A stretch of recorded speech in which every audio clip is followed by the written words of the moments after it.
Hey everyone, here we are for the PA Wrestling's Match of the Week. We are at Owen J. Roberts for the PAC League match between Owen J. Roberts and Boyertown. Joined to my left is T.J. Demetrio. T.J., thanks for coming out tonight. You got it, Joe. Thank you for having me. So we have a match here. This juncture of the season. These two always rivals, always meet up late in the season. And on the day before start district duels, which both teams have made it to. This is, I guess, a match when we look at on paper. Don't know how close it can be. It's a rivalry match, TJ. Like, anything can happen when you have a rivalry match like this. And we're gonna put the keys of the match up on the screen, and we're gonna talk a little bit about what each team needs to do. Yeah, definitely a rivalry match. Interleague match. These matches are always exciting, no matter who goes out there. And then, we'll see what happens. Yeah. So you look at the keys of the match, and you said, does Boyertown have something to prove? They are in the midst of a great season up to this point. A lot of people think that they should have been the #1 seed at district duels. The seeding committee felt otherwise, and they are now the 2 seed, which kind of lines up because of where Owen J's at. There's almost an opportunity where they would have wrestled today and again tomorrow up at Boyertown. However, the seeding committee saw it different. Boyertown is the 2. They are hosting the Chamonix tomorrow. Owen J the 14, and they'll be heading all the way out to Council Rock South. But like I said, is Boyertown have a chip on their shoulder because of it? TJ, what do you think about that? You know what? That's just the way they pick the seeds. A lot of teams to choose from, obviously, and when it comes down to it, like, you're just gonna have to wrestle your way to the top, and hopefully both the #1 and 2 seed can meet in the finals, and then see who wins from there. But who knows the way the district duels go. In our next key to the match, you look at Owen J. Can they keep pace with this Boyertown lineup? I've been saying it from the start, from our preview earlier in the season, that Boyertown is the team to beat, in my opinion. I know Coach Haley and his army of his staff over there will argue and be mad that I say that, but the reality is they are the most balanced team in District 1. They're one of the most balanced teams in the state when it comes down to it. Now, what they do lack is a true star power, but they are the embodiment of just a tough team that's going to come out and scrap and work hard every match. There's no easy outs in this Boyertown lineup, and they are deep.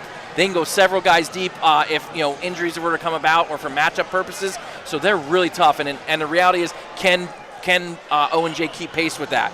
I don't think Owen J has the horses to do so, but TJ, tonight they do get they get their lineup bolstered a little bit. Rumor has it both the Bechtold boys are in the lineup, so they're going to really lock down the end of that back end of that lineup at 215 in heavyweight. Decker Bechtold only has 1 match on the season.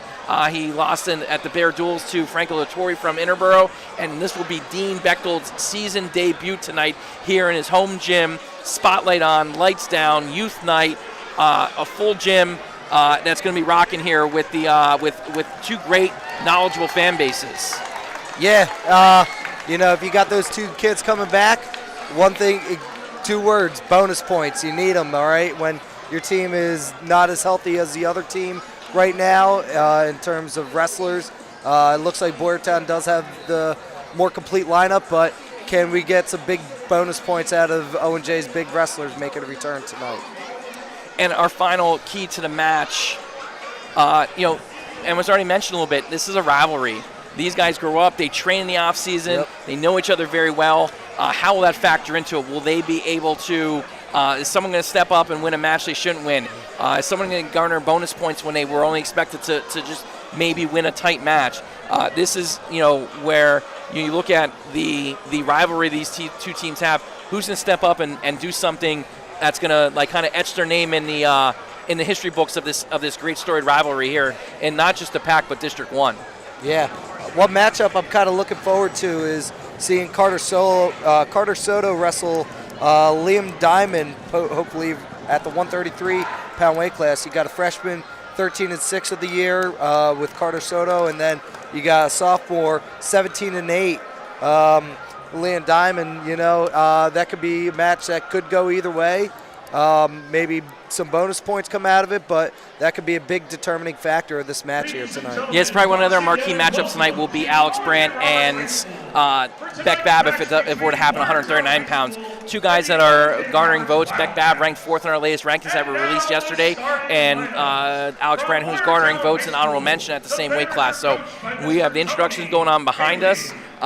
We're going to do our best to announce the wrestlers here at O&J. We're hoping that they announce every match so that we know. It's good that you and I are familiar with both programs and their wrestlers, so we want to fill in the blanks there. But while the introductions are happening, let's talk a little bit district duels. It's right, we're like district duels eve, and we got the bracket up on the screen, and you can see Quakertown being the 1 seed hosting Methacton. Well, Methacton will be overmatched in that dual meet. They're going to have some good matchups because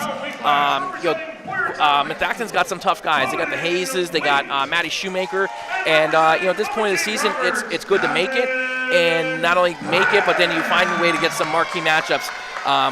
In the process.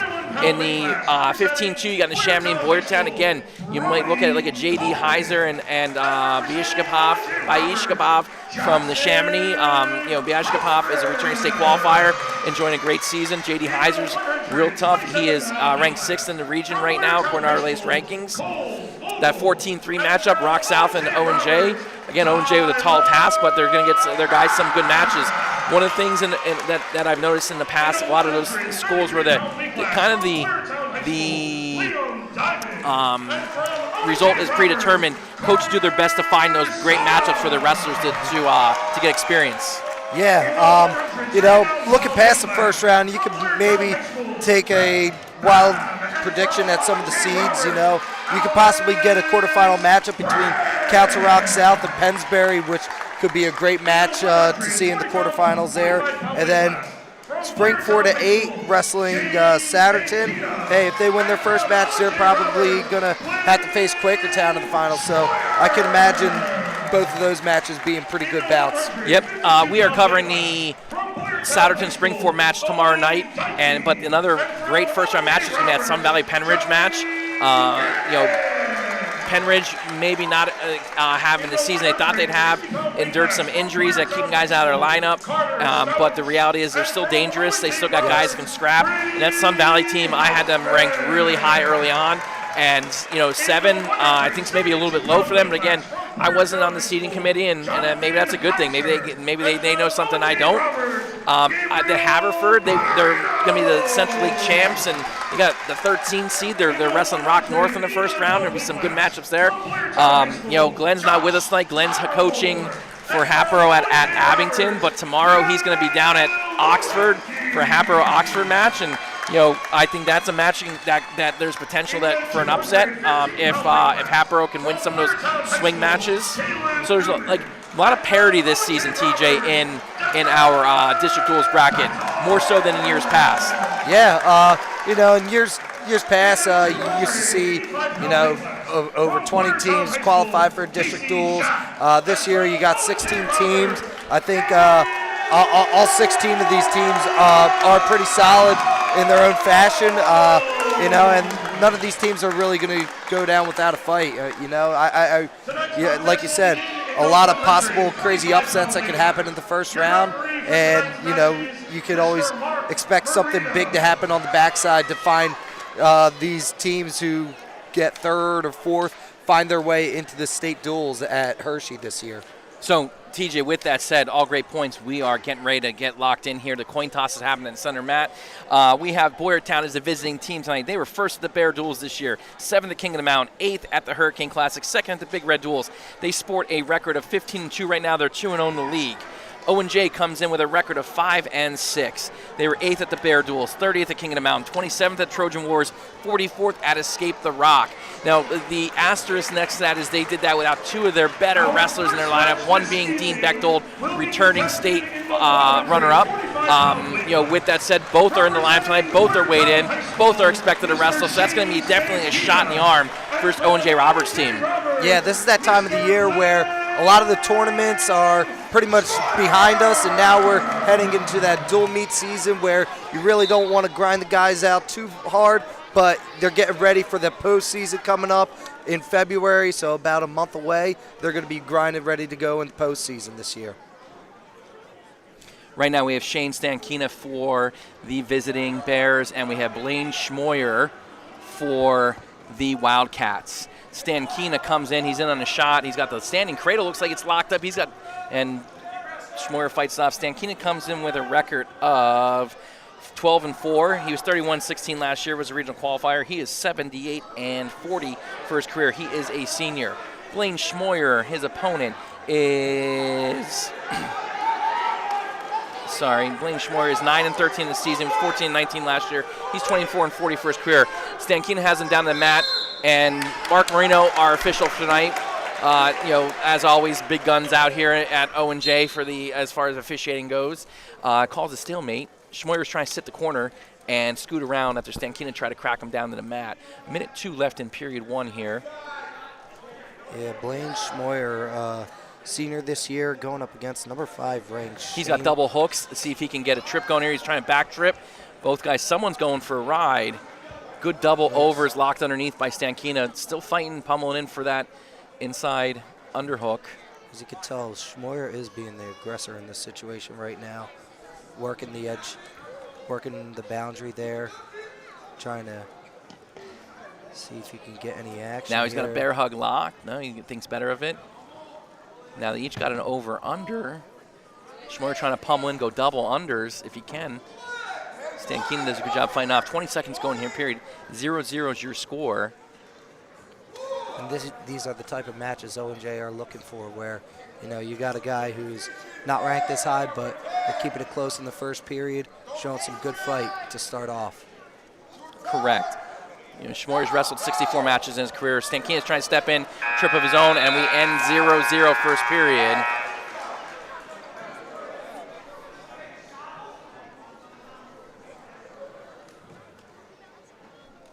Schmoyer chooses to defer, and Stankina takes bottom to start the second period.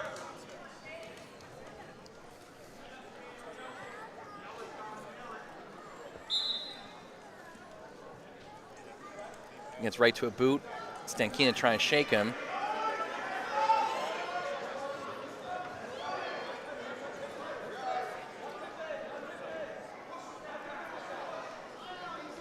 Right away with the double boot and that power half he's going for.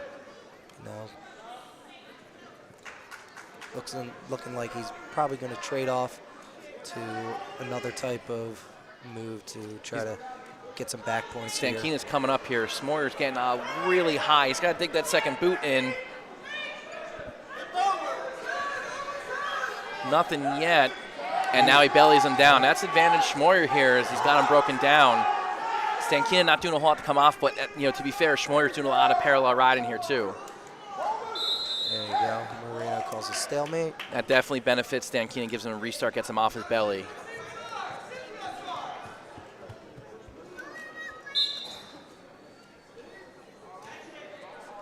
Stankina up to the quad pod, down to his feet.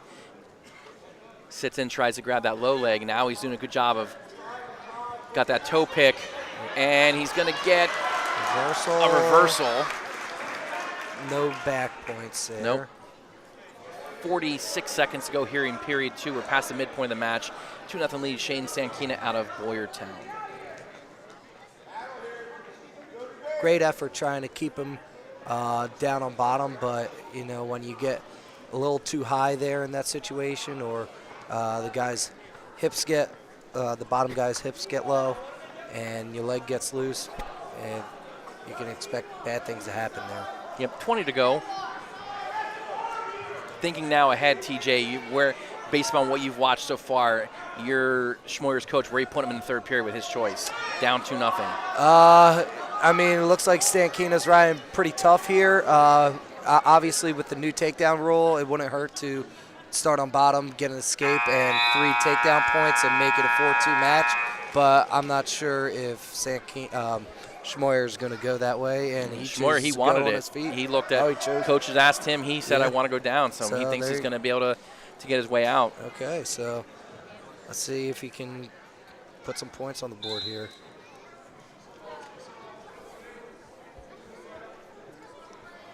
Stankina working for. He's trying to cinch up that inside arm.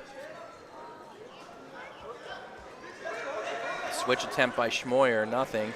Doing a good job in his changeover, and he's going to get one. Does get the escape. All right. 2-1, 96 seconds to go. Ooh, it's a nice snap down there by Stankina. Schmoyer's got to really start pushing the pace here. You don't want to get too, and there's a takedown. 5-1 Stankina. It's a great level change and knee pick there. He got pressure to the head, and he attacked that near leg.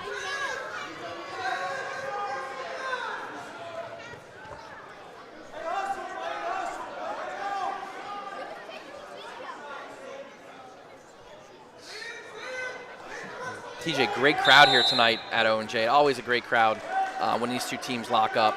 Yeah. I walked in here about an hour or so ago, and I don't think a person left, and it was this packed when I came in. So these people were ready to go from the jump. Yep, youth night.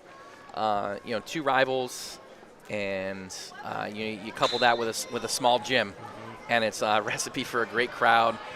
Great noise, spotlight out tonight. Yep.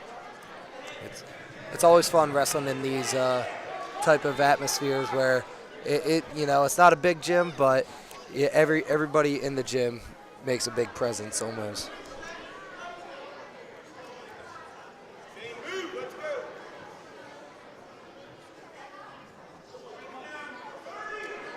Stankina's just riding tough here, not giving him any room to escape. 20 seconds to go here. Schmoyer's got to go. He's got to get some more movement going. He's now built up to his base.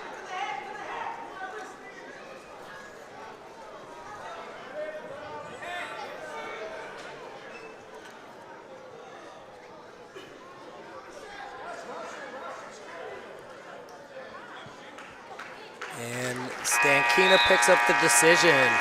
5-1, giving Boyertown 3 points to start off the night. Our next match will be contested in the 152-pound weight class. From Boyertown High School, Mr. Owen Dykey.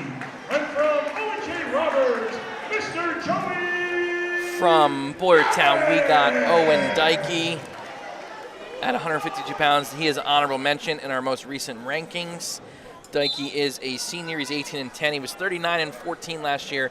He was 6th at regionals. He's 88-48 for his career. He's in on a high single, and he's going to score 2, making it look easy. His opponent is Joey Yannick. He is a junior. He's 7-8 on the season. He's 1-4 last year. He's 8-12 for his career. And now Dykey's got him on his back, and he's in trouble. Busy. Got a half deep. A lot of time left. Minute 35 left in the first period. A lot of time to fight off his back, and there's the fall. And this is where Owen J has to kind of stop the bleeding a little bit. Yes. This is, Boyertown's got some good guys in this part of their lineup. Yeah, I mean, all the way up to heavyweight, every guy is at least ranked honorable mention. So all these guys for Boyertown are definitely going to be tough opponents for Owen J. We have Carter Stouch from Boyertown. Carter Stouch is a junior. He's 21-8. He was 6-2 last year, 31-14 for his career. His opponent is Braden Hausman. Braden Hausman is a senior. He's 10-10, and he's 16-25 for his career.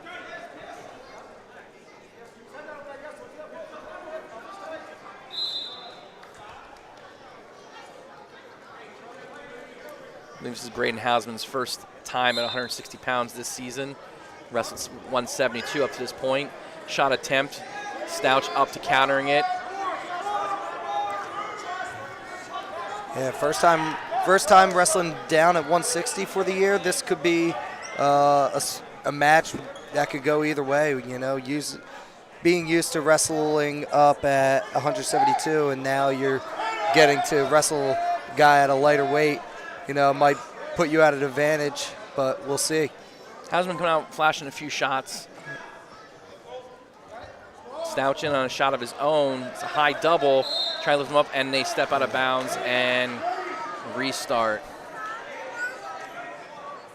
Hausman looks like he was ready to crank on that head and look for some sort of chin whip there if they would have stayed in bounds.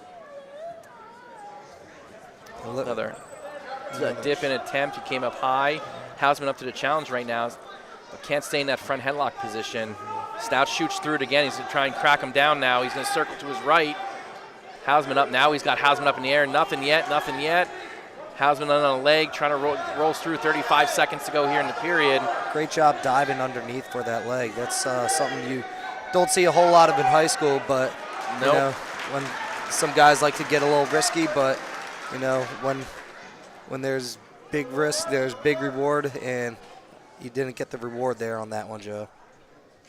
Now 3-0 to score here. 15 seconds left in period 1.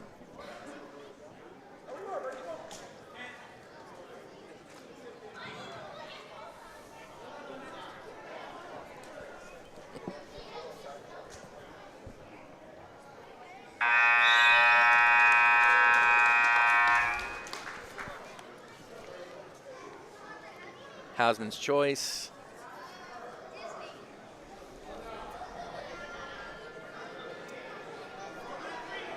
As we go into period 2, 3-0 is your score in favor of Carter Hausman.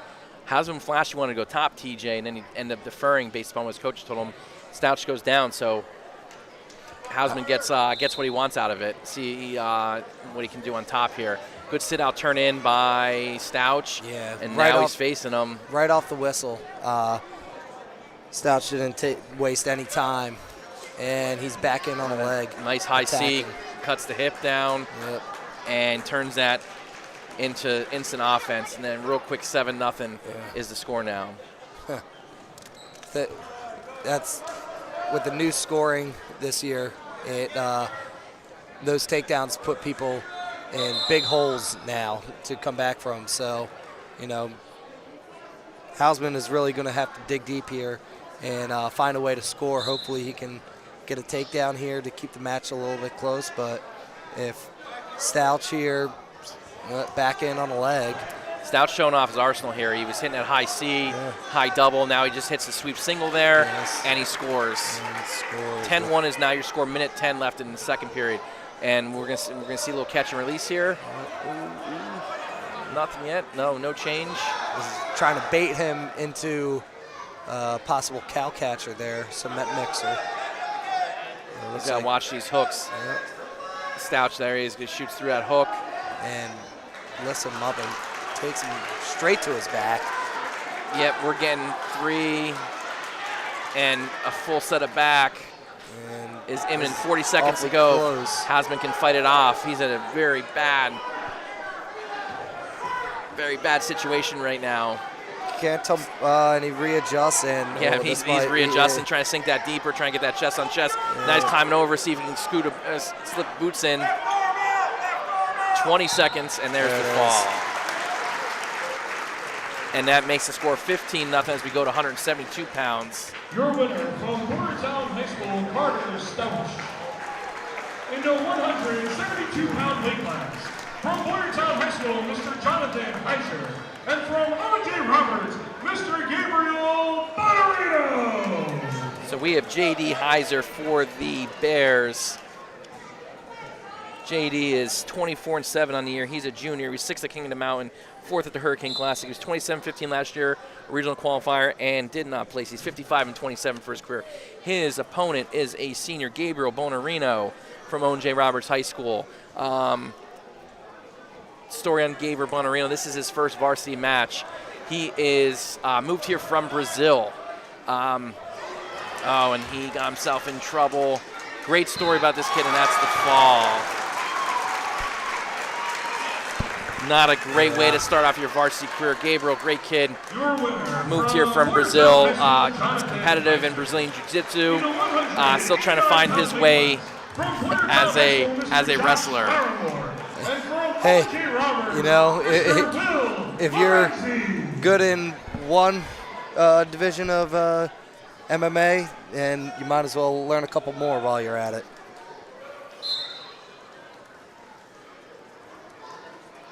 So we have Josh Larimore for the Boyertown Bears.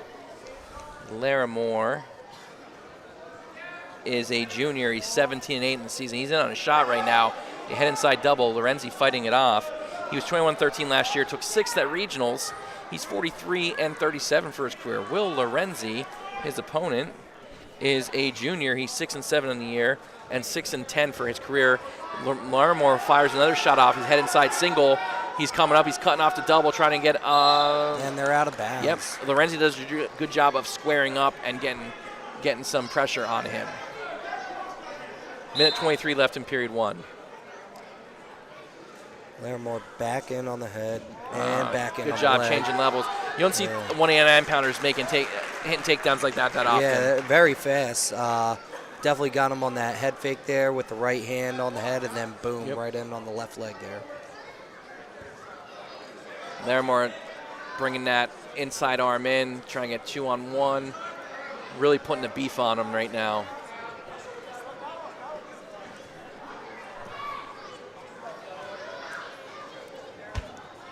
Good forward pressure. Lorenzi right at the moment can't come off his base.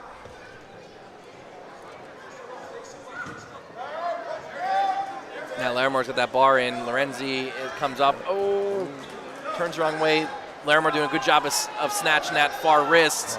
He's got Lorenzi in trouble. 30 seconds go here in the period. Settles back a little bit more. He'll get him to fall.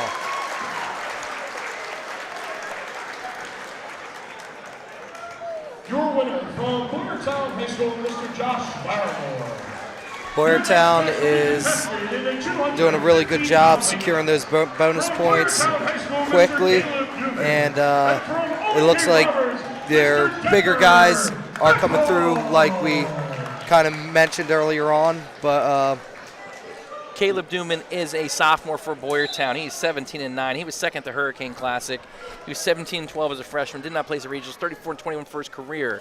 In our latest rankings, he is honorable mention. His opponent is Decker Bechtold, who is also honorable mention. He is 0-1 on the year. He's a freshman. I'm sure you guys, everyone is aware of the Bechtold name. Decker is the 9th grade brother of Dean and Dylan Bechtold. Wrestled one match earlier this year, sustained an injury, and this is only his second high school varsity match. It looks like his headgear exploded. Injury. I just saw something fly. Yeah.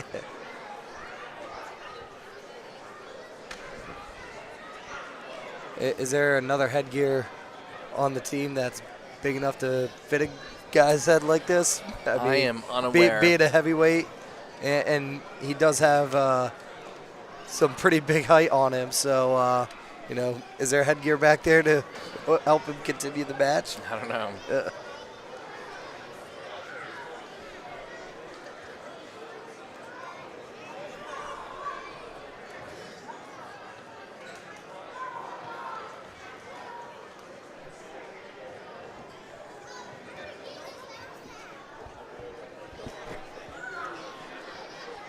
I do notice that is a different type of headgear. It's got the forward head protection. So.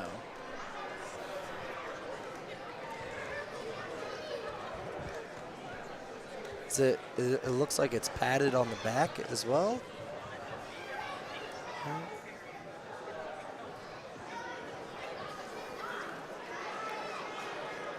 It looks like you might need like an engineering degree to solve that.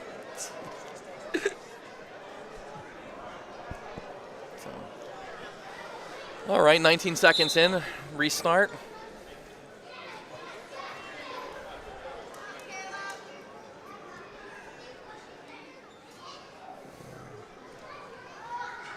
And too good to be true. Yeah. Oh. Big brother just threw his headgear out. We'll see if this one's any better. Looks to be the same headgear. Yeah. So. Maybe they got it off Temu.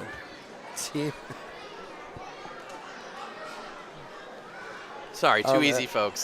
Too easy. Let's see, another couple seconds, and the headgear's still on. That's good news. Yes. Looks like we're gonna We're going to gauge this match based upon how long we don't have a restart. Yes. Nice shot there by Bechtold, and he cuts back across and gets his takedown. Great. I believe that's probably the first takedown of the night for the Wildcats. He goes right to his cradle ride. He's got a boot in. He's got the back leg trapped, and now he chops him down over his inside leg.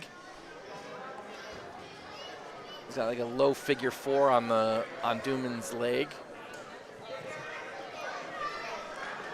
45 seconds left in the period. Riding tough here, trying to work something. I don't know if he's looking to throw in a leg at this point, or looks like he's about to. Duman doing a good job of fighting off and getting to his feet.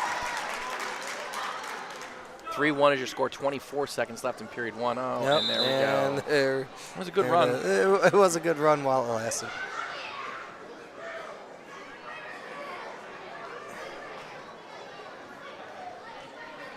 Is the football team around? You think they could give him a helmet? I think, TJ, we would not be doing a service to the Boyertown staff if we didn't make mention. I think they're seriously trying to make a run at Council Rock South for the best dressed staff. I mean, it's widely regarded year after year. Rock South as always the best dressed staff. Yeah. It does look like Boyertown is trying to put a run in on that. So hats off to them to stepping their game up. Stepping their game up a little bit, and nothing like bringing class to the match. Correct. It's not about how good you are; it's about how good you look while you're either coaching or wrestling. Look good, wrestle good. Yeah. Looks like we had our chief engineers on that headgear. We're back to back to action here.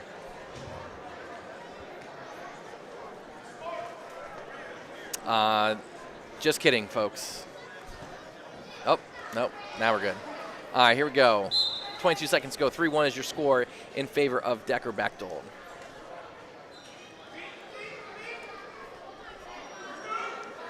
Bechtold with some heavy hands in those ties, TJ. He's really doing a good job getting pressure to the head. He's trying to swim for those hooks. I'm trying to go for a shot, but Caleb Duman avoids that.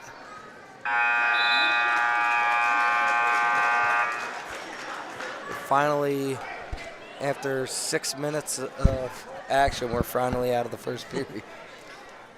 Bechtold takes bottom after Duman defers to him.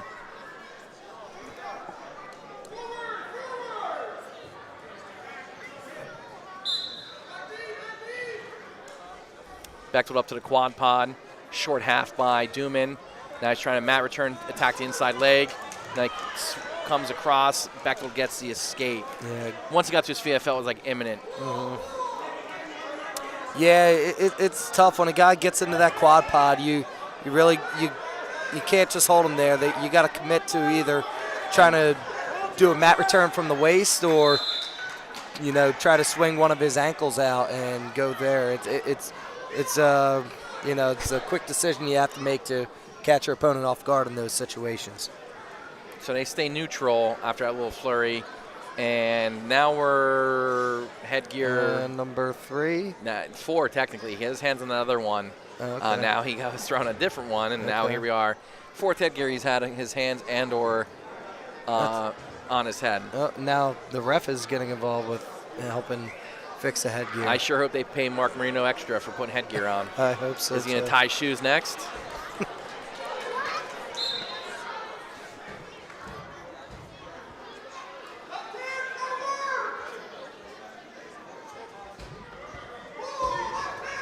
It's funny, there are rules about shoelaces being untied in wrestling, but there's no rules about with bear hugs and nothing went out of bounds. There's no rules about headgear coming undone in wrestling. Right. Wonder if that'll change after tonight.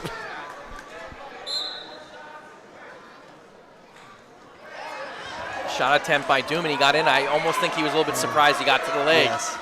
He got to the leg and he left his hand kind of hang there on the head instead of committing both hands to that leg, and now he's kind of trapped underneath Bechtold here, and this is potentially dangerous. If he didn't pull it out to the side, he would probably let that go. Yeah. Yeah, Now, the longer this match goes, the more it does favor Dooman. If we're being honest with everyone, Bechtold has not wrestled a live match since the first week of the season. He tries a gator roll. Dooman's up to the challenge. Dooman catches that low leg. He is in a scoring position here. We'll see with 41 seconds to go if there is anything happens. He's trying to step over. Nothing yet. If he hooks that leg there at the bottom, you can possibly get a takedown, but Bechtold's locked around the crotch. He's got his hips back down now. Now he's going to attack that outside leg. Let's see which guy can come out of here on top. 23 seconds to go in the period. I don't know. He's sitting through. The guy with more height's going to win in this position. Now he's got Dooman down on the hip. 12 seconds, and it looks like Bechtold, and there he gets it to the 3. I apologize. Come on, sorry, Ricky. First time. I'm new here. 7-1 as we go into the third period here. Dooman takes neutral. Dooman's really going to have to get a flurry here going. Don't stop attacking. He needs to, keep pushing the pace because Bechtold, he hasn't been here in a long time this season. So if you're Dooman, you're just going all out here to try to get yourself at least one takedown to keep the match close. Double hooks by Bechtold. Dooman gets out of it. Minute 38 left in the match. Got to work inside. Got to move on the boundary here if you're Dooman.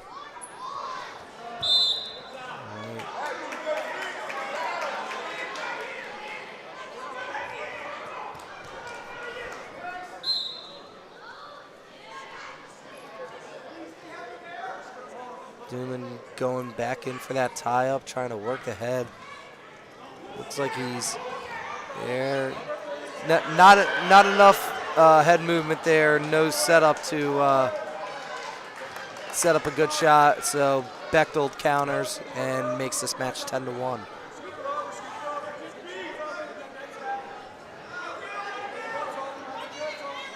And it looks like Bechtold. If you're Bechtold in this situation, you're only 6 points away from a tech here, so you're probably looking for 2 sets of back in this 50 seconds that you have left. Definitely. I think he's going to try and keep it on the mat from here on out. Yeah. Okay. Maybe not. Maybe not. Hey, now it's time to go if you're Bechtold. All right. Remember, these takedowns are 3 points, so Dooman has some other plans. He might say Bechtold's doing a great job attacking the inside leg. See if he can score from this position. 25 seconds left in the match. Dooman circling out. If he pops that head, he's going to be able to cut that double across. I think Bechtold hanging on just for a stalemate and gets it. 16 seconds to go. Dooman's going to be coming for him. He's going to try and get out of that major decision criteria. Yeah. Hey, 8-point difference here. If Dooman could get anything, I don't think there was a stall warning at all in this match. So great double unders, throws it by, changes levels. Nothing, 9 seconds to go.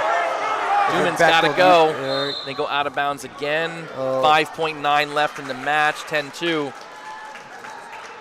Yeah. Bechtold looks a little fatigued here. Yes. 5 seconds left. It looks like this match is not really going anywhere else but to the finish. 10-2 is your score. Decker Bechtold with the win, major decision over Caleb Dunham, giving Owen J their first 4 points in the night. The 285-pound weight class. From Boyertown High School, Mr. Casey Shack. And from Owen J. Roberts, Dean Bechtold. So for Boyertown, we have Casey Shack. Casey Shack is a senior. He's 1-3 on the season, 8-16. Last year, 9-27 for his career. Dean Bechtold is 0-0 on the year. He was 41-4 last year. He was first in sections, first at regionals, and second in the state. He is 82-15 for his career. And there is a quick takedown. And kind of putting on a show for the crowd here with the foot sweep. And I think he is thinking that the show is over at this point. Or only does he two want back. to keep attacking here, letting him on his feet, looking for another takedown, and he gets it. Quick 8-1. Red blood time on Shack. Yeah. Dean might want to, try to score a couple takedowns here to kind of get himself back in the groove after being out all the entirety of the season right now. But, he's back. I sure don't want to come back and, only have 30 seconds on the map. I want to at least score a couple takedowns to feel, all right, feels good to be back kind of feeling. Bechtold had a pretty big fall where he was champ at Super 32, beating Michael Mako in the final and not giving up a point throughout the tournament. And for his efforts, has committed to Lehigh to further his education and his wrestling. Awesome. There's an escape. 8-2 is your score here early. Big snap down by Bechtold and spin behind. Makes it 11-2. Make that 11-3. There's snap down. Change direction. He scores takedown. 14-3 is your score. Hard to keep up with this kind of scoring, Joe. And we're not even a minute in. Speaking of Lehigh, he committed to Lehigh, and ironic enough, one of the coach assistants there, Jordan Wood, who's heavyweight coach assistant. So from Boyertown, and actually very good friend of ours as well, and so great power half, and he sinks that deep with 51 seconds to go. He's got him on his back, and there is the fall. Yep. As we turn over to the little guys. Your winner from Owen J. Roberts, Yeah, committing to Lehigh. You also got Zach Ray there, another great heavyweight coach. So as far as location and coaching, I mean, can't think of a better place to go wrestle college and try to become a national champion other than Lehigh. We have Jake Stanchak. He is a freshman. He's honorable mention in our latest rankings. He's 14-8 on the season. Stanchak. Yes. His opponent is Nolan Coriel. Nolan Coriel is a freshman as well. He's 10-11 on his season here.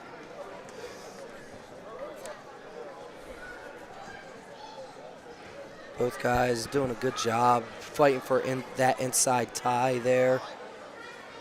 Hopefully trying to get some movement on the head for each of those guys. Snap attempt by Stanchak.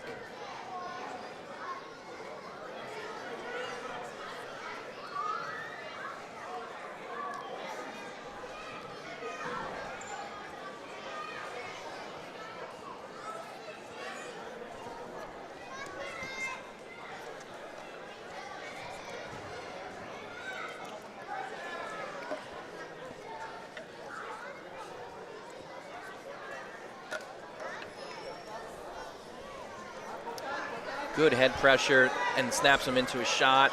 Coriel's got a hook. See if he can get behind. He gets 2 or 3.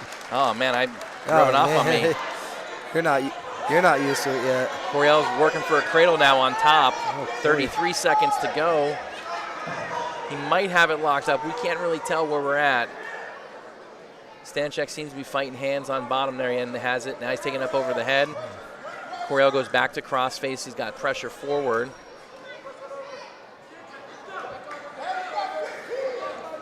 Stanchak up to his base, trying to come up. Coriel doing a good job getting that forward pressure. Now he's getting caught out front.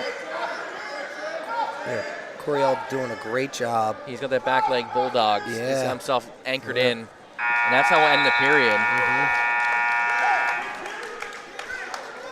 Great job by Coriel staying on top for that period to keep it 3-0 heading into the second. Coriel takes bottom.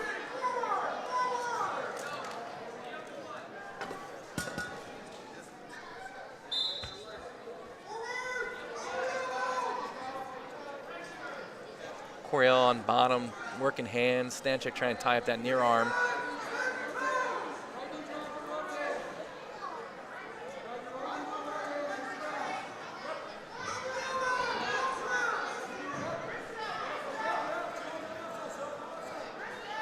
Coriel's up for second now. His head's buried in the mat.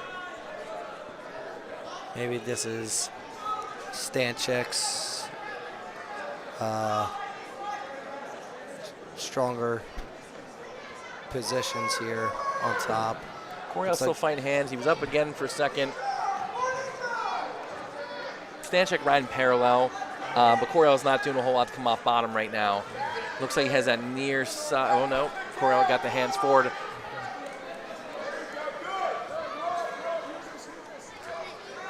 Stanchek really sticking to that bar series there, trying to bar up that arm, and he actually gets called for stalling. I mean, when you don't come out to the side like that and you're not showing the ref that you're working for a fall, they're going to hit you for stalling. So. Yep, it's huge right now. 54 seconds. We're past the midpoint of the match. See if Coriel can get some movement off bottom there. Sometimes those restarts really help out. He got to his changeover. Now he's up to his feet. Stanchek, great mat return. Yeah. Great job getting his hips in. Coriel's not down yet. Now he's coming back up again. Another good mat return by Stanchek. Up to the challenge. 34 seconds to go here in period 2. See if Coriel has a few more stand-ups in him. Stanchek see if he can get him off that base, and he does for the time being. Yeah, Coriel's doing a good job knee sliding, but when he gets up to his feet, it looks like he's not able to break that grip off of Stanchek.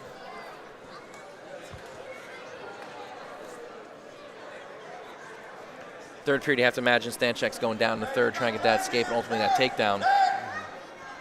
Or reverse him potentially back, although he didn't really put him in danger to turn him up to this point. Minute 1.3 left. Coriel got to his feet. Yeah. Stanchek pushed him out. Yeah, Stanchek really comfortable here in this top position. I mean, if you're Stanchek, you could choose top and, guarantee yourself a win, but I think you got a better opportunity to score some points if you're on bottom and then hopefully get an escape or a takedown here. But Stanchek up to the quad pod right now, TJ. Yeah. Coriel's trying to kick out that near leg. Yeah, also don't forget the first period, Coriel did finish out on top after he did receive that first takedown. So even though Stanchek did a great job riding him in the second period, he still needs to get out and score some points here.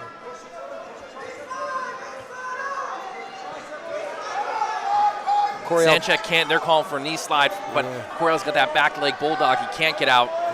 Can't knee slide once he gets up to posts his right foot on the ground. Coriel better be careful here because even though he has that ball and chain, there on his foot, you got to show the ref that you're doing something with this. Or there you go. Look at that. It's like you have your referee's cert. I no comment.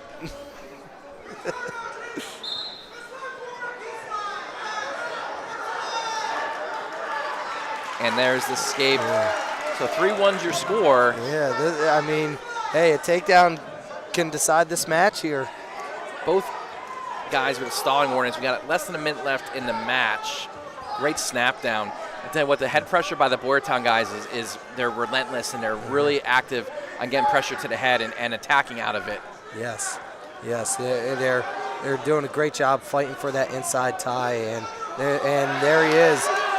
In on the shot. Yep. It looks like he's getting stuffed a little bit. Yeah, Coriel's got a good job feeding him hips. Yep. So let's see if Stanchek can work his way out of this position. You can't take that pressure off him. Don't want to be down here too long. 27 seconds to go. Coriel circles and elbow lifts on that far side. He's got that near ankle. He can maybe break that lock, but he's got to keep the pressure on him. He's draping over his back a little bit too much right now. We're going to get a stalemate here from Mark Marino. We broke the lock. Maybe not. Mark Marino let it go. Yeah, let it go. And he did break the lock, and that was enough to keep the action going, and he scores himself the other 3 points. This is, I would say, somewhat of an upset here, Definitely. Your winner from Owen Roberts, Nolan Coriel. And makes it 23 or 27-13. 14-pound weight class from Boyertown High School, voting weight. And from Owen Roberts, Gavin Brett. This is going to be another one of those matchups where, Owen J, they really need to focus on trying to win a match like this where, you could possibly beat a guy who might be ranked a little ahead. Is a sophomore. He was 8th at Hurricane Classic. He is 17-11 on the season. He was 23 and 21 last year. Did not place at regionals. 40 and 32 for his career. His opponent is Gavin Brandt. Gavin Brandt doing a good job wrestling out of this position here. All right, even though Waite took a shot on the leg, he's still wrestling out of this position, getting good height, and he's got to watch. Waite's got the near side cradle locked up. Yeah, Brandt is a freshman. He's 7-6 on the season. Still not a takedown yet until he at least gets him down. And that's a takedown there on the edge of the mat. It could be that could be a little bit debatable there since he got back on his feet so quick, but with the no reaction time rule, he did secure that takedown in the ref's eyes.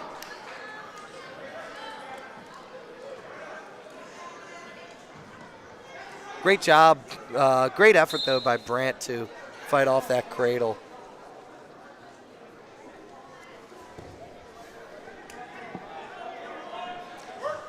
.52 seconds left in period 1. Waite slapping a hard ride right now. Getting good pressure forward. Brandt back up to his base. He's got 1 foot on the mat. He's up to a quad pod. Waite goes double boots. And busts them down. Yeah, you do not want to be in this position where a guy has double boots on you on top. So Brandt doing a good job keeping those knees together so it doesn't come in. Looks like he's underneath the ankle as well. He's got that toe picked, and he's trying to get pressure in. Now he's got to elevate. He can elevate and turn in. He's got to make sure he doesn't get his hips off the mat, because now he puts himself in that situation. He let go of that leg. Yeah, he's got to keep wrestling through that situation. Joe, if he would have kept his hips down a little bit more, I think he would have found himself out of that situation. 6 seconds to go here. If you can just fend off. Waite is got that deep power half. So we're in the second period, and it is. And Brandt defers. It's Waite's choice. He goes bottom to start the second period. In our latest rankings, Bowden Waite is honorable mention. He said he's 17-11. He's returned to regional qualifier.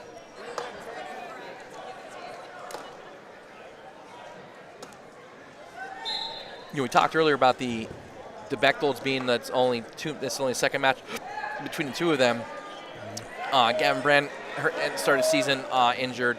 Mike Godry's injured right now. Quinn Carr's injured right now. So this is a Owen J lineup that is seen a lot of different starting lineups throughout the season. Just when they think you're getting healthy, then another injury has popped up. And right now, Brandt is riding tough on top. He was going in that power half. He had a deep. He's got legs in. Now he's a little high. He's got a sinking.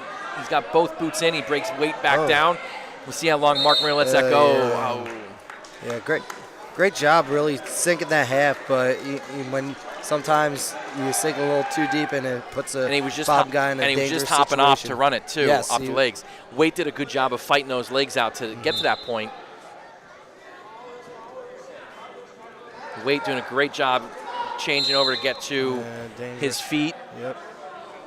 Brandt wisely hopping on, throwing a boot in to get that potentially dangerous, get that restart.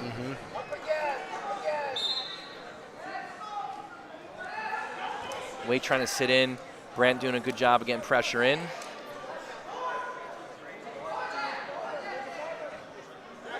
Yeah, you got a minute riding, but when you're down 3-0, it seems like you're in a much bigger hole. And I would think in this place, do you kind of let them up and try to take him down, because it looks like there's really not a whole lot of near falls that are going to be happening in this match. Well, I would probably let him ride here at this junction match. We're third period. Yeah, I'm all for that. I'll tell you what, it's a great, almost chess match on between top and bottom here. Waite doing a great job fighting those legs out. Brandt doing a good job staying underneath those arms and creating pressure. And keeping those legs in. He's not hooking, and he's not really anchored in so much, but he's doing getting a lot of pressure forward. And at the end of the day, he is wearing him out right now. We'll see what it's like coming out in the third period. Both guys putting it out there. 15 seconds go here in the period. 10 to go.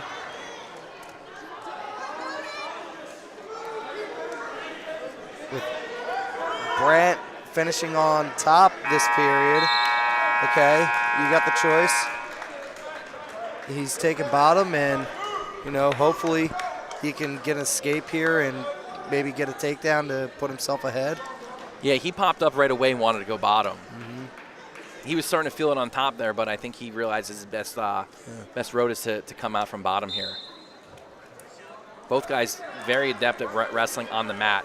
We saw Waite when he got that takedown in the first period, really slap a decent ride on of his own, and now he's right back to work here. He's got a inside bar. Yeah, he got caught early there. He was looking for that switch to start the third period, and it looks like Waite blocked that, and now he's got a bar on his back. Hopefully, if he keeps that in the center of the back, then he's got in the back pocket on the far side. There you go. And he's got that bar in. He's got the arm trapped on the far side. Now it looks like he's going half, or he's going to go wrist on that far side. Yeah. Still has the other arm free, so Brandt can kind of defend himself here. But Waite's really in the driver's seat. Minute 12 left in the match. Waite is really in the driver's seat right now with the bar because he's already ahead, and but he does need to show the ref that he is trying to work for a fall here. It looks like the ref is going to keep the action going. He's trying to prime him over. He's got that bar. He's trying to go far side tilt. Now he's jumping inside, trying to run it. 45 seconds left in period 3. Try to run that bar. Nothing. See if he stacks it. I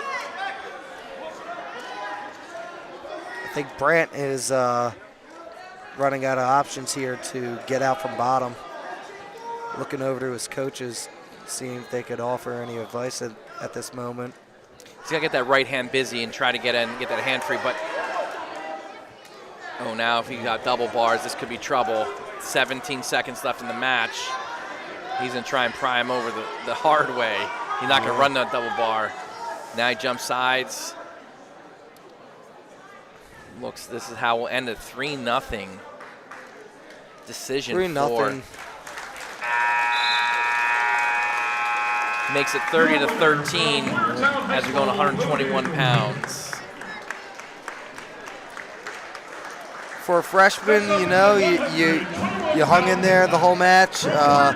Waite being a sophomore, definitely showed some good stuff out there from the first takedown of the match, and then kind of just rode it the rest of the way. We have Brody Coleman, who's a senior. He's 23-7. He was 6th at King of the Mountain. He was 5th at the Hurricane Classic. He was 39-11 last year as a junior. He was 6th at regionals. He gets the early takedown and the snap down spin behind. He's 91-32 in his career.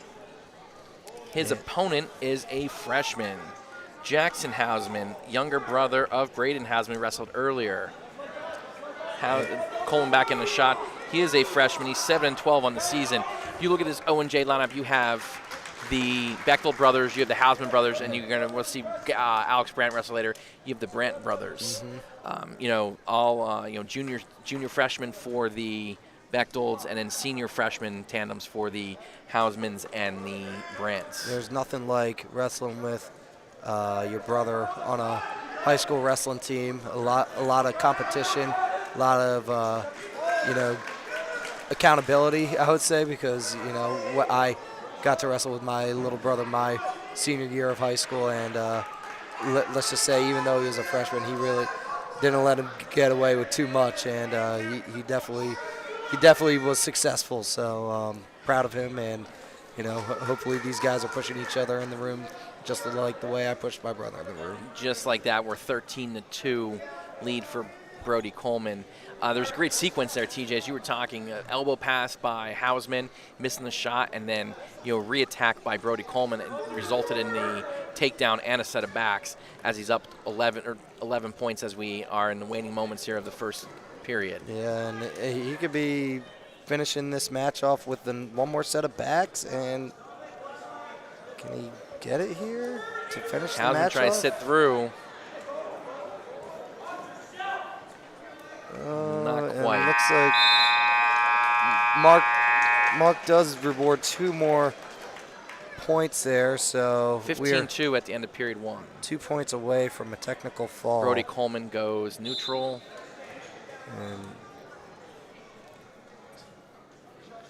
Yeah, for a freshman, you definitely are going to have a hard time going up against a number 2 ranked senior in the district. So hats off to Hausman going out there, but, you know, it's just not everybody's night. There you go. That's a match.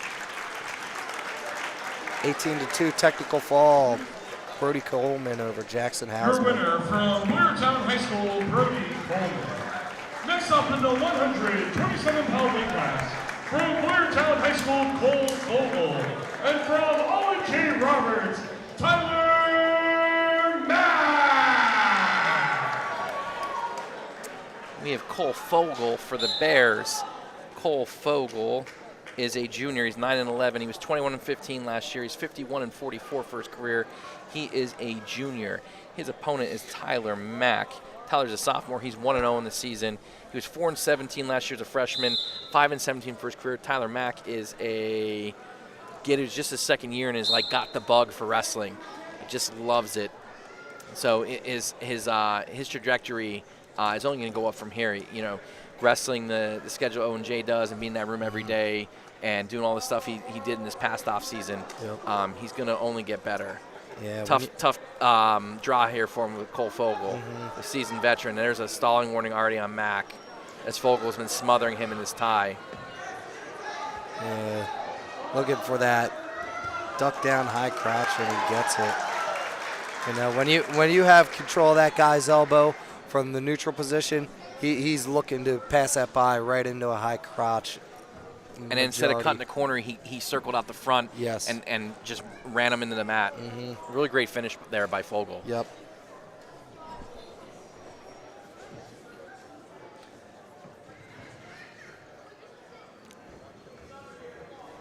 Sometimes it's not about how many shots you could take. It's sometimes about how many ways you could finish out of 1 or 2 shots. Right. Fogel does a good job finishing, coming the other way rather than driving across usually the traditional way. And he just slapped that cradle on. Yep. And he's going to get a set of backs here. He's got to drop that inside shoulder. Mack doing a good job fighting off with 20 seconds to go. Yeah, great bridge there by Mack to fight that off. It looks like he slipped his head out of it. Nothing yet, but now he's got that cow catcher, and that's tight. And that is really tight. And he gets a fall there with less than 8 seconds to go on the match. Makes it 41-13 with 2 matches to go. Boyertown High School, Cole Vogel. Next up in the 133-pound weight class, from Boyertown High School, Liam Diamond. And from Owen J. Roberts, Carter. For Boyertown, we have Liam Diamond. Liam Diamond's a sophomore. He's 17-8. He was 4-6 last year. He's 21-14 for his career. Carter Soto is a freshman for Owen J. Roberts. He's 13-6. He was 8th at Trojan Wars earlier this year.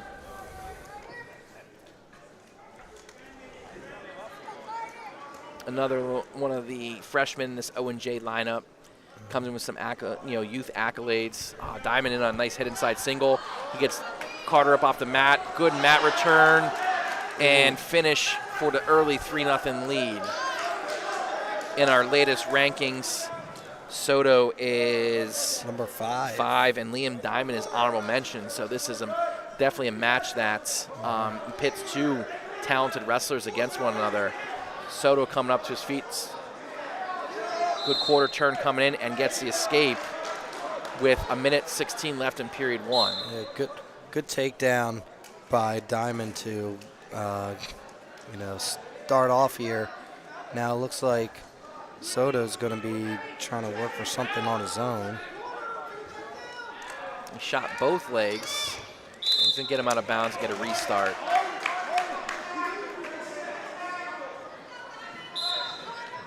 TJ, one of the things you see here, both staffs littered with former wrestlers on their staff. You know, Tony Haley has Lucas Miller, Mike Pareca, Jacob Campbell, John Nyman, Zach Hefner. Yeah. Carter Soto in on a shot.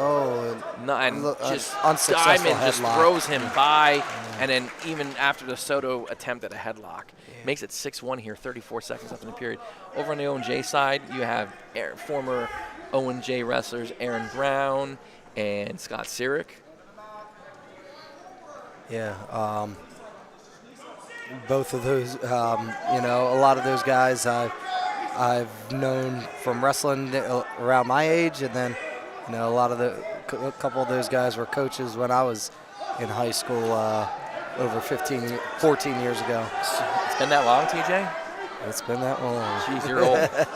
Soto trying to come out the back door here. Diamond tried to pull him back, and with some more, he caught that leg as he tried to sit him back and take him over his leg. Nothing now.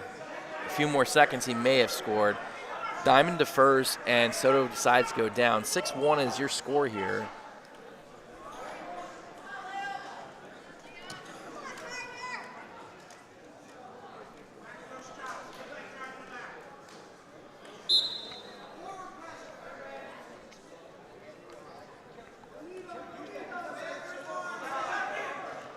Diamond looking for a suck back here and a half.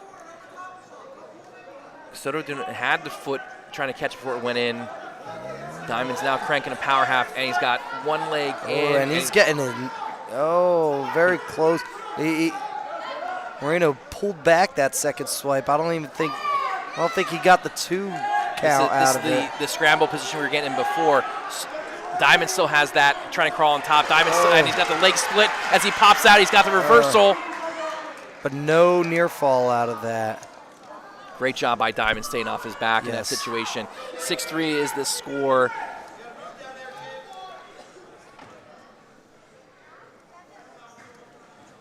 Yeah, Diamond was just Diamond was really had that power half deep and was creating a lot of pressure with the leg in, and Soto was able to maneuver his way out.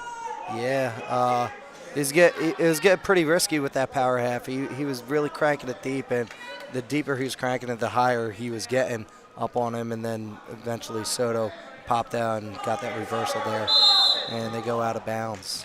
40 seconds left in the second period.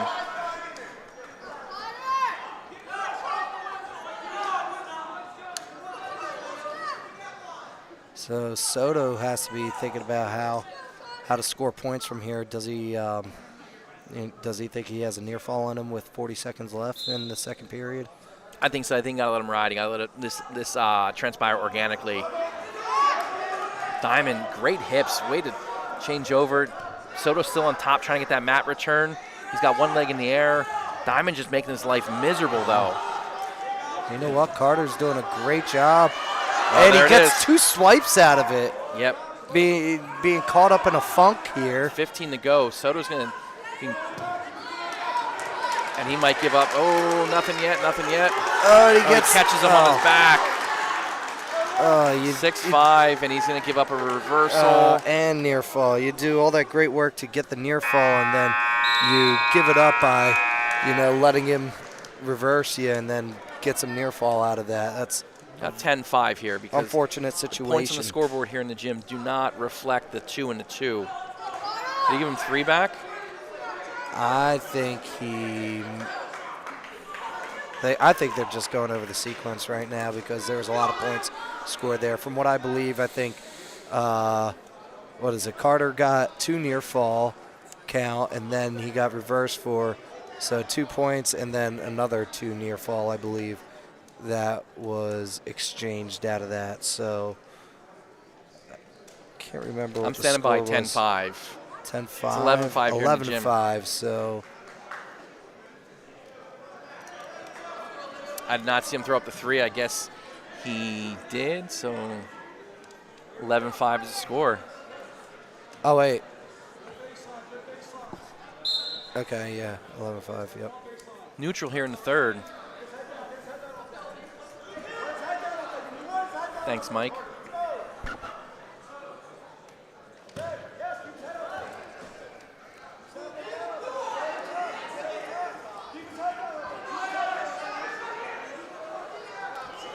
Seems a little, these Boyertown guys are really big on the elbow control, and looks like he got himself a takedown there from the low ankle, but that elbow tie is a very common theme throughout this match. Right, and they're attacking both ways from it. Yes. They're attacking the near side from it and passing it and attacking. They're also pulling on it and tacking that far leg with the opposite arm. Yep. So Diamond back to the legs. That's kind of his bread and butter. We'll see if Soto's up to the challenge of being able to score out of this.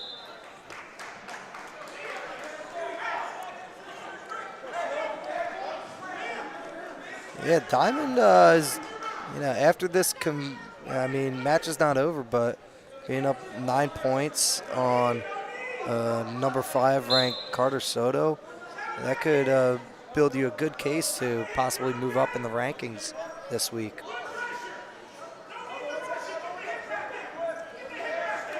And who knows, with Boyertown heading into the district duels this week, he might pick up another couple notable victories throughout the district duels and state duels possibly. Carter gets a reverso. 14-7. 30 seconds to go in the match. 14-7. See.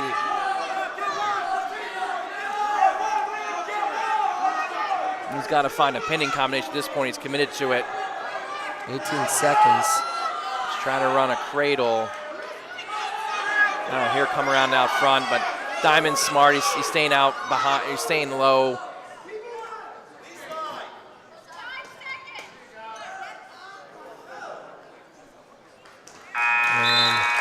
Liam Diamond takes this match, 14-7. Very methodically wrestled match by Liam Diamond.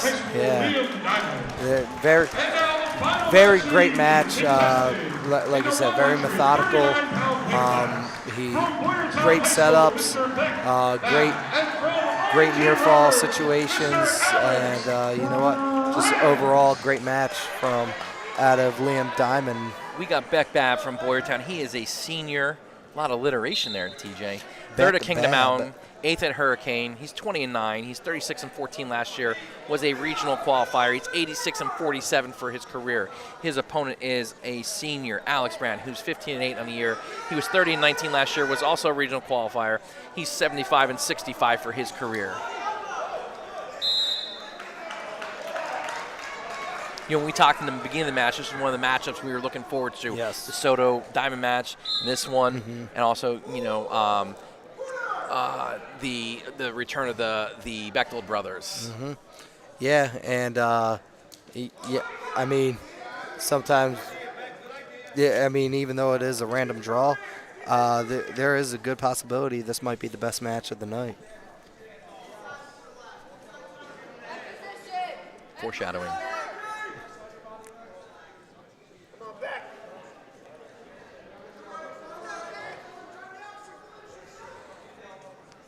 Brand controlling the center right now.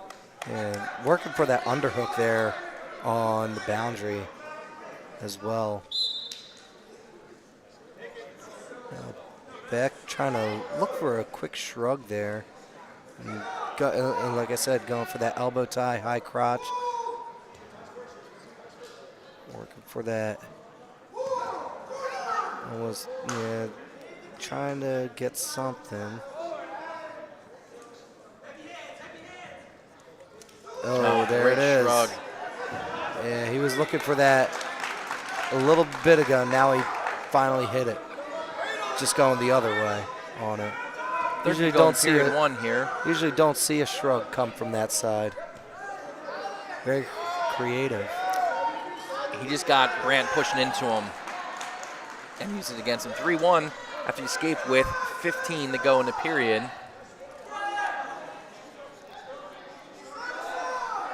Looks like Beck Babb's offense is going to be mainly from this front head shrug tie-ups where looks like Alex Brandt is really going to try to work that underhook to get most of his scoring here.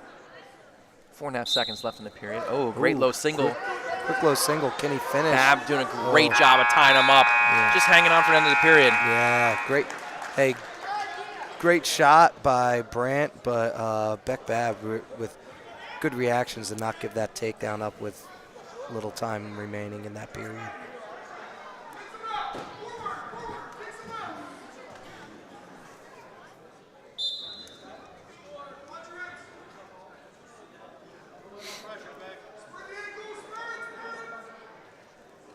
Good job by Bab taking the inside ankle away. Brant was trying to quarter turn. Now he's to his changeover. Yeah. Bab trying to come over the top. Brant getting a good job right to his feet. You notice how when Brant was in that position on the bottom, he did a great job blocking off the hand on the side there. He was keeping that elbow glued to his. Great whizzer attempt, countering the shot. Using that, Brant used that inside hook, try to attack that near leg. Yeah. Bab, a lot of B's, did a great job using that whizzer and just pounded him. Great duck out of that, out of the hook. Now he's got a leg up near, shot on the opposite side. He trips him back the other way. He gets a takedown. 5-3 the score. Great counterattack from Brant to get that takedown there on the edge. Brant showing some really great stuff here.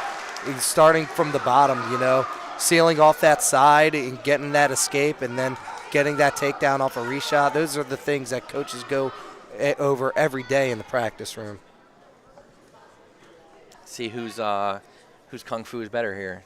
Bab's on bottom or Brant's on top. Brant trying to chop that near arm. Bab doing a good job of sealing off. Brant's going to want to get to legs. He's going to try and reach in. Bab doing a great job not letting him in. See if we got a mat return here. Great back trip. He's got to get his hips up. He's going to work his way up. Great job corralling that ankle and stepping over. Bab doing Bab reaching, trying to get in that re-switch position. Now he's squared up. 26 seconds left in the period here, and he earns that escape. Gets that escape right on the edge there. Great job by Bab to fight his way out from the bottom, and then even when Bab was there, when Brant was hanging on that leg, he found a way to break out of that as well. 20 left in the period. Great pass Great shot and a beautiful finish.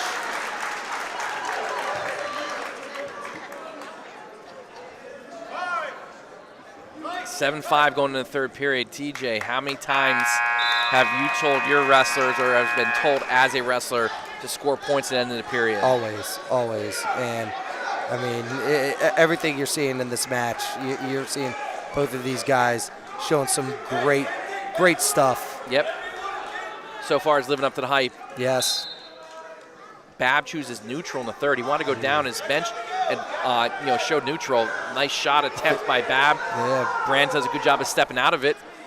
Bab's really confident here from that last takedown, thinking that he got his way here, and he does. All right. With that confidence, he gets another takedown to put this match within 5 points. Bab using that forward pressure against Brant, pushing back, snapped him down.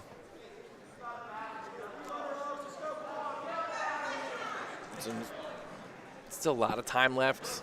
Yeah, if you're Bab, you're really trying to ride him for the rest of the period here, because if he escapes and takes him down, then the match is 1 point compared to 5 at this moment. We saw his position earlier. See if Brant's able to pop to his feet and gets the escape. Look at that. 10-6. Again, you get takedown. TJ with the 3-point takedowns, 10-9. Yeah. There's still 56 seconds to go. Still a lot of match left to go. Both of these guys wrestling really hard. What do you think of the singlet pull down? Can Bab keep the momentum going with his last 2 takedowns that he scored? Bab still looks fresh. Brant's, again, he's methodical in his approach.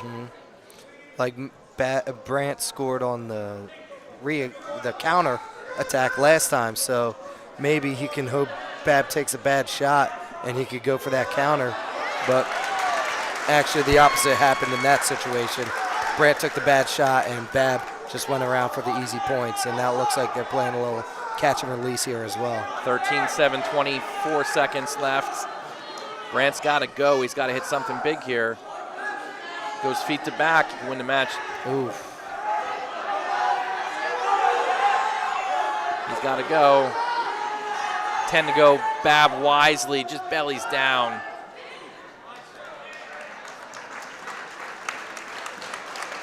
no change as far as decision there, but match ends 13-10. And your final is 47-13 in favor of the Bears. Boyertown winning in convincing fashion. Yes, that run they put on in the beginning was just too much for the Wildcats to overcome. Yep. And you kind of knew looking at the lineup, you got 10 points out of the Bechtold brothers, so really good night for Boyertown and definitely great momentum heading into district duels starting tomorrow.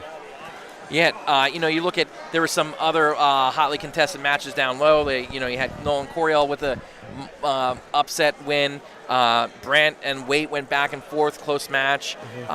So there were some opportunities were there. The Soto Diamond match was close for a little bit. Yep. In the end, Diamond pulled away. Yeah. Brant bad match. I ended up 3 points. It probably wasn't as close as a 3-point decision with that takedown there at the end. Schmoyer Stankina was another close one. So there were some matches that could have went either way. Owen J was up against it tonight.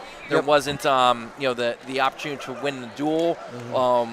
Was there, however, was a large deficit they were going to have to overcome because of guys missing in the lineup. As was billed, a lot of tough matches, a lot of guys going head to head, wrestling tough. Yeah, but hey, I think this is a great confidence booster for kind of both teams because Owen J, even though they didn't win as many matches, they definitely know that they can hang with some of the other District 1 teams heading into the tournament this week. And Boyertown, hey, they're just trying to make their case to be the number 1 seed. I mean, even though they're only seeded number 2, they're definitely going to have some good competition this week, and I think they have a lot of good momentum heading into tomorrow night. Yeah, catch us tomorrow. We will be at Springford for the Springford-Satterton match, and we'll be back broadcasting, and before we'll be at district duels and districts, regionals. I mean, the season's just flown by. So, TJ, thanks for being here tonight. Really appreciate it. Thank you, Joe. And with that said, thank you for tuning in, as always, to PAWrestling.com, and good night.